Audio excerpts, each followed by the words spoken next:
and thank you for listening or watching True Crime Cam. This week, I want to talk about a recent case. 56-year-old Troy Michael Mitteness is accused of fatally stabbing and dismembering his mother, and this allegedly occurred in June of last year. Police didn't find out about this alleged murder until June of this year, a year later. But before I get into all of that, I wanted to go through Troy's very lengthy criminal history. So let's go through everything he's been charged/convicted of previously, and then we'll go through the criminal complaint and what the prosecutors are alleging. And this is just his criminal history that I could find through the Minnesota courts. So if he's done anything in other states, I did not look into that. So on October 3rd, 1992, Troy was arrested for domestic assault in the 5th degree and 1 count of obstructing the legal process. The assault charge was amended to disorderly conduct, and the second charge was dismissed. The following month, Troy was convicted of disorderly conduct, sentenced to 7 days in jail, and fined $100. He also represented himself for that case. Fast forward to February of 2011, a woman petitioned the court to have Troy Mitteness committed to a mental hospital for 60 to 90 days. I'm not sure what this woman's relationship was to Troy, but I don't think they were related or married because they don't share the same last name. And that petition was filed in the Hennepin Probate Mental Health Court. Their website states that the mental health court handles the legal process involving the civil commitment of people to treatment centers based on allegations of mental illness, developmental disability, chemical dependency, and referrals from criminal court. This case is specified as a mentally ill person's case, which is for persons that are mentally ill and as a result pose a danger to themselves or others. So this woman, the petitioner, was asking the court to place Troy involuntarily under the care and supervision of a hospital or regional treatment center because of his alleged mental illness. A warrant for his involuntary commitment was granted on February 24th, and he stayed there, I believe, for 60 to 90 days.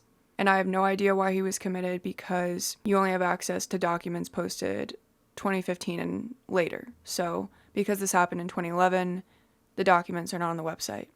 If they would even be available for the public, I'm not really sure. Either way, knowing what we know now, that is alleged, it was probably a good call to commit him. Fast forward to September of 2017.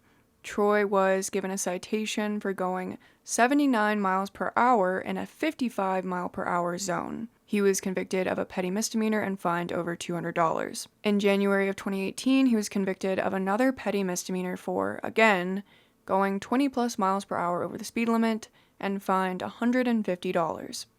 Okay, now we're at 2019, and this is the year Troy Mitteness really starts racking up the criminal charges. In May of 2019, he was convicted of a petty misdemeanor for speeding in a construction zone and fined $100. In July, he was pulled over for going 81 miles per hour in a 55 mile per hour speed zone and convicted of his 4th petty misdemeanor, fined $278. So most of his charges and convictions were speeding tickets when he's going way over the speed limit, but this is where it gets weird. And before I go into this next charge against Troy Mitteness, I need to tell this story. So I was scrolling on TikTok the other day, and this girl popped up, and she wanted to tell a story about her interaction with Troy. So I'm just gonna roll the TikTok for y'all. So I have an insane story time, and I mean insane, and I honestly don't know how to process this at all. I'm definitely still in shock, so let me know if anyone has any tips. So for the last 2.5 years, I've worked at a tanning salon, and oftentimes our customers will talk to us for a while, so we get pretty close with them, especially when it's slow, during the summer. Some people will come in, talk to us for 30, 45 minutes if there's just nothing going on.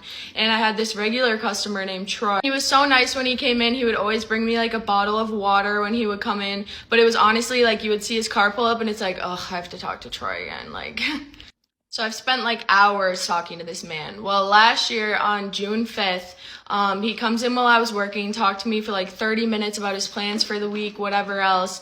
And then before he left, he stole my phone. He actually stole my phone from the salon. And we don't have him on camera taking the phone, but he was the only one that went into the room that my phone was in, and he was the only one in the salon at the time, so he stole my phone. Ended up tracking it to like 10 miles down the road where it looked like this. Here's the back. Here's a convo with me and the officer. He suggested that I sue him through civil court, which I didn't do. So we were all just like shocked. It's just a nice, normal guy, whatever, stole my phone. Looked it up and found out he already had misdemeanors and felonies for theft. So then he started coming at me on Facebook. I have pages of this. Like the next week he submitted a customer care complaining about me, but I wasn't lying. He stole it. Okay, now this is the shocking part. So that happened on June 5th. I just found out that 3 days prior, on June 2nd, his own mom, and yeah, here's my receipts. So I just like cannot stop thinking about it. I'm just freaking out. Like I fully know this man. I've spent hours talking to him. Like, look at this. My parents own a dental lab. I even consulted with them on his teeth in January. Like, he's been tanning at the salon since before I started working there, and he was my first, like, regular. Like, I'm just so, like, scared because I close my eyes and I can see his face and I can hear his voice, and, like, it's just so scary because I've only had, before he stole my phone, I've only had, like, normal conversations with him, like, no red flags. It's just, like, who else? You never know, man. Stay safe out there, guys. So I saw that TikTok and I was like, oh, I should make a video about this case because I remember hearing about it originally when it came out that he was arrested for the murder of his mother, but it kind of just flew by me. So when I saw that, I was like, wow, I really need to talk about this because that is crazy. The fact that he just was having completely normal interactions with her and then one day just decided to steal her phone and throw it out the window and completely ruin it and then start harassing her is just super weird. And he did that just days after allegedly killing and dismembering his mother. So I was looking through the comments of this girl's video and someone commented, "Girl, I work at $5 and he stole my wallet in 2019. I'm one of those charges pressed against him." And then she asked if she worked at a specific location. So that is in reference to the next charge against Troy that I'm going to talk about. By the way, $5 Tan is another tanning salon in Minnesota, and I have the details of the case pulled up, so let's get into that. So this complaint was filed on November 19th, 2019 in the state of Minnesota in the county of Dakota. It starts out by saying on August 31st, 2019 at approximately 3:34 p.m., Officer Mott was dispatched to contact AAR, the victim of fraud having occurred at Speedway, located at blah blah blah in Burnsville, Dakota County, Minnesota. And the initials of this person matched the person who commented on the other girl's TikTok, so I think she was telling the truth, and I'm just going to refer to her as Ashley. Ashley reported that on August 31st, 2019 at approximately 7:45 a.m., she arrived at her workplace, $5 Tan, located in Burnsville, and placed her purse in the back office area.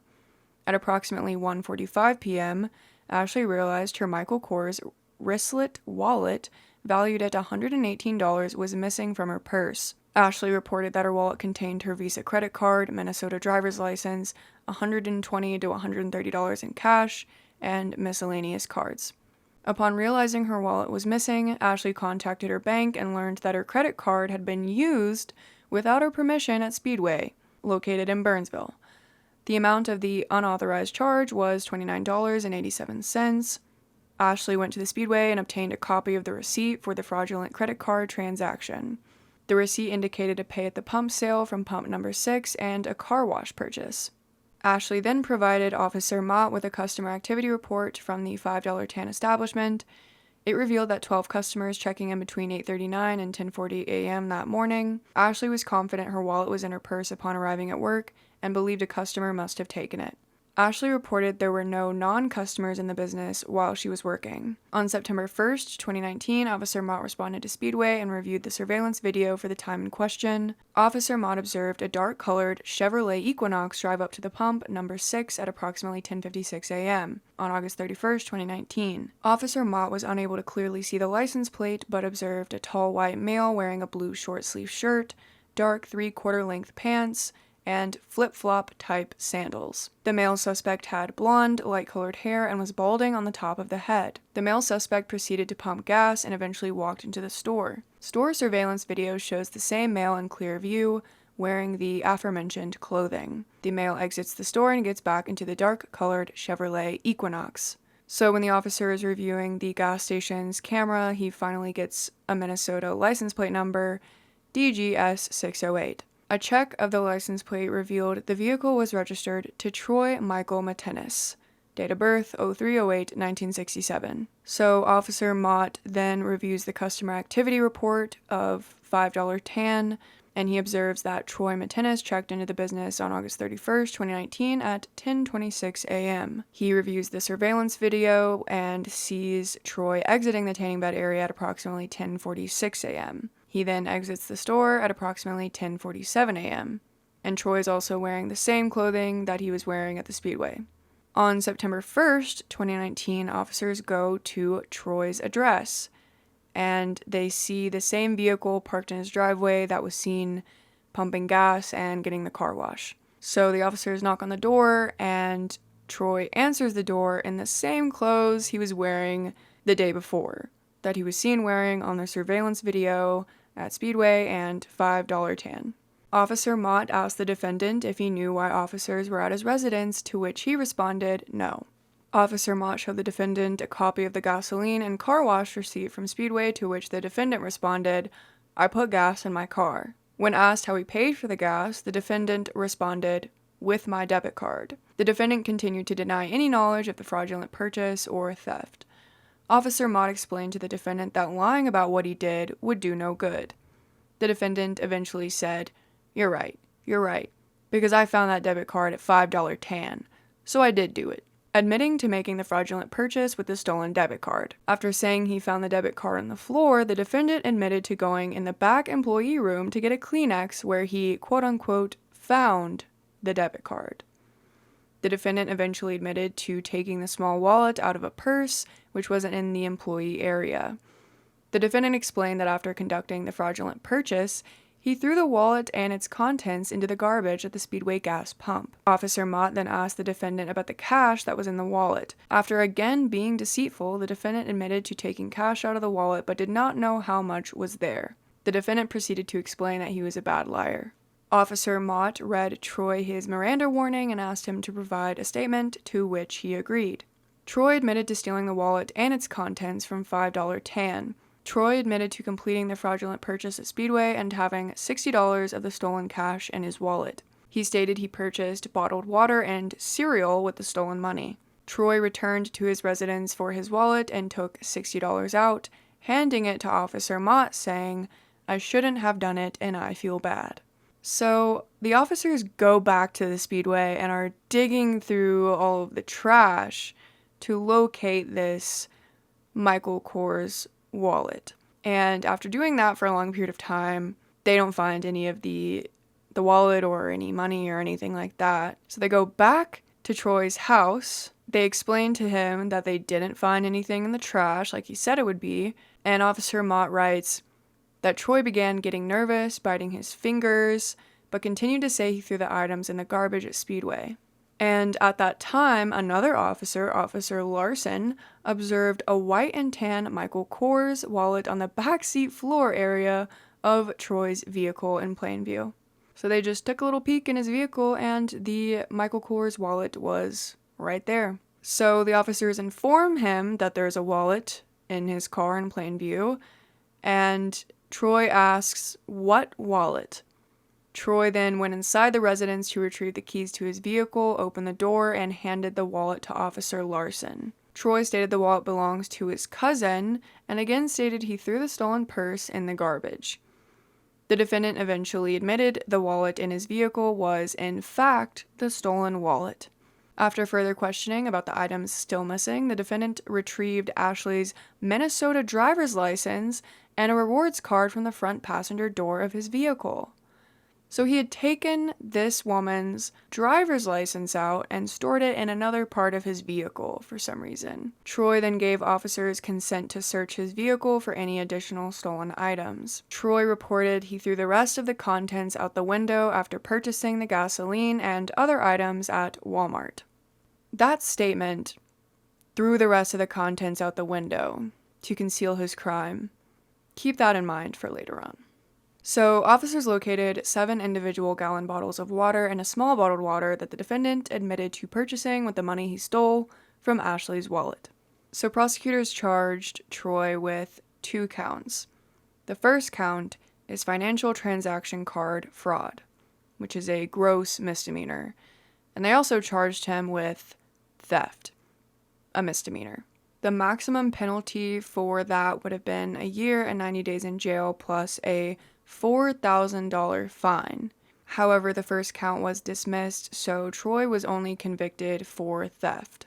In June of the following year, in 2020, he was sentenced to 90 days in jail, ordered to pay a $50 fine, $130 in restitution, and sentenced to 25 hours of community service. He was also banned from $5 tan. So this next indictment occurred in June of 2021. This is the statement of probable cause, which was filed on June 11th, 2021. On March 11th, 2021, Burnsville police took a report of a theft that had occurred in the city of Burnsville, Dakota County. The victim reported that she had mailed 6 MoneyGrams with a total value of $1,156.98 on January 2nd, 2021, by dropping them into a mailbox at the Burnsville post office. None of them had made it to their intended destination. The victim followed up with MoneyGram and was advised that one of the MoneyGrams was cashed at Wings FCU on January 2nd, 2021. It had been made out payable to Troy Mitteness.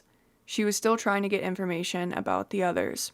Officers then obtained a warrant for the Wings FCU account that the check was deposited into and found that the account belonged to Troy Michael Mitteness. Officers observed that all 6 of the initial victims' MoneyGrams had been deposited into the account. The stolen money orders had been mobile deposited into the account. So officers obtained the IP address of that device and it traced back to Troy Mittenness's house.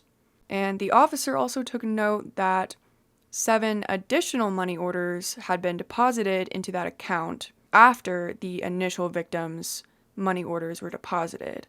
So the officer suspected that there might be more victims. In April of 2021, the officer was able to identify a second victim who had money orders that had been stolen out of the mail, forged, and cashed into Mittenness's account. The total of these 3 additional money orders was $270.66. The officer spoke with a postal inspector who reported that there had been a number of reports of mail having been tampered with. In several cases, checks had been removed from mail that had been deposited. In some cases, notes had been added to the envelopes with obscene language added. The Burnsville office found 6 additional victims that had their mail tampered with after depositing it into a postal drop box, which is a huge felony to F with mail, by the way. So on June 9th, officers went to Mittenness's address and he was placed into custody. His ass was arrested. He was read Miranda and agreed to speak with officers. Officers explained the case and the stolen money orders. Mitteness initially admitted he had deposited the money orders into his account, but claimed he had found all of them. Like he found the wallet in 2019. He eventually admitted he had been stealing mail out of the blue post office drop boxes outside of the Burnsville post office. He stated he had been able to reach in and grab mail as the boxes were full. He took the money orders and changed them to be payable to himself. He also admitted he had changed the name of the purchaser on several of them. Mitteness was asked about the tampered mail with the missing checks and added notes with foul language. He admitted he had opened quite a few and ripped up checks and added handwritten messages and put them back into the mail. Like, why would someone do that? Why would he do that? What is the point? You would just rip up someone's check, not even cash it, not even steal it, and just write obscene language to that person, I guess. Troy estimated he had done this with at least 40 different pieces of mail. So if you're in Burnsville, Minnesota, and you used that post office, and someone fucked with your mail. I think I know who did it. Mitteness admitted he knew removing the checks and ripping them up would mess up people's lives. Oh my god, what a freak. He also admitted he may have taken mail from the Apple Valley Post Office in April. Also, Apple Valley Post Office mailers, if your mail was fucked with, it was this guy. It was this guy for sure. Allegedly. So eventually the charge of mail theft was dismissed, but Troy was convicted of theft, aggregating over $1,000 up to $5,000. He was officially sentenced on June 30th, 2021. Defendant is sentenced to 3 days in the Dakota County Jail. Defendant is to serve 3 days. Credit for time served amount is 3 days. Wow, 3 days in jail for digging through people's mail and stealing all that shit? Wow, that's crazy. Troy was also placed on supervised probation for 3 years, monitored by Dakota County Community Corrections. He had to pay a $130 fine, and he was also ordered to pay restitution to the victims. I know he paid a little less than half of it. At some point, I'm not sure if he paid the rest of it. He probably didn't. So now we're going to fast forward 2 years later to June of 2023. And this is when police find out about this alleged murder. And I'm just going to read you all the statement of probable cause. This was filed on June 10th, 2023. So it says, in late June 2023, Burnsville police investigated reports of mail theft allegedly committed by Troy Michael Mitteness. In the course of the investigation, police learned some proceeds from the mail thefts were deposited into an account belonging to Sandra Viola Mitteness, date of birth 11/22/39, who was Troy Mittenness's mother. Police asked Troy about his mother's whereabouts so they could question her about the deposits into her account. Initially, Troy told police that his mother was in Millbank, South Dakota. He subsequently told police that Sandra had died on June 14th, 2022. During the execution of a search warrant of Troy's home related to the mail theft investigation, police located an obituary for Sandra indicating she died on June 14th, 2022. Police found an envelope from the funeral home with the obituary and contacted that funeral home. The funeral home denied ever providing post-mortem care or funeral-related services to the victim, Sandra, at any time. In addition, no other family members or friends had seen Sandra, Troy's mother, in several months. Accordingly, Burnsville police opened a missing person file for the victim and continued efforts to locate her. So, officers interviewed several family members, all of whom said they believed that Sandra had died in the last 12 months because Troy had told them that. Troy apparently told several family members that the victim had fallen down the stairs and was in a hospital in June of 2022. When family members asked about visiting Sandra in the hospital, Troy told them she had COVID and couldn't have visitors. Family members also advised the Burnsville police that Troy had sold Sandra's vehicle to a relative, Witness 1, after he said she had died. So officers interview Witness 1, and they indicated that Troy wanted to get rid of Sandra's car quickly, even offering Sandra's car for free. Witness 1, the relative, reported he took possession of the car and sold it to a third party. Police then located the new owner, who was still in possession of Sandra's vehicle. The new owner allowed officers to examine the car, and an alternative light source gave preliminary indications of the presence of blood in the trunk. That would be so surreal for officers to come up to you and say, hey, can we search your car? It's in relation to a murder investigation, and then they find blood in your trunk. That's insane. So officers executed a search warrant on Troy's home on July 6th, 2023, this year. So Sandra has allegedly been deceased for over a year at this point. Physical evidence officers conducted some preliminary testing on the stairs of the home, which gave the indication of the presence of blood, and samples were collected for subsequent testing. Officers also located a mattress and box spring that had a large dark red stains that were swabbed and indicated the presence of blood. Burnsville detectives then met with Troy at the Dakota County Sheriff's Office. He was read his Miranda rights and he agreed to speak to detectives. And this is where it gets real serious. During the interview, Troy admitted to killing Sandra, his mother, because he had spent all of her money and she was becoming suspicious and wanted to see her finances. This was a very elderly woman. Sandra Mitteness was 82 years old when she was murdered, and her son was 56. So this was an 82-year-old woman that became suspicious of her son and how he was dealing with their finances, and he allegedly killed her for it. Before killing her, Troy advised he researched online how to kill an elderly person without poison and decided to stab her while she was in bed. He also researched the best spots to stab someone to make their death quick and painless. Troy told detectives that he killed the victim on June 2nd, 2022, in his Burnsville, Dakota County home by stabbing her in the neck with a large kitchen knife. After she had been dead for a couple of days, Troy dismembered her body and placed her body parts in multiple different large plastic tote bins that he had in his garage. He then drove with the bins in his car from Burnsville toward Appleton, Minnesota, and discarded parts of the victim's body by throwing them in the ditch as he drove. Troy advised that he did this because he did not want to get caught.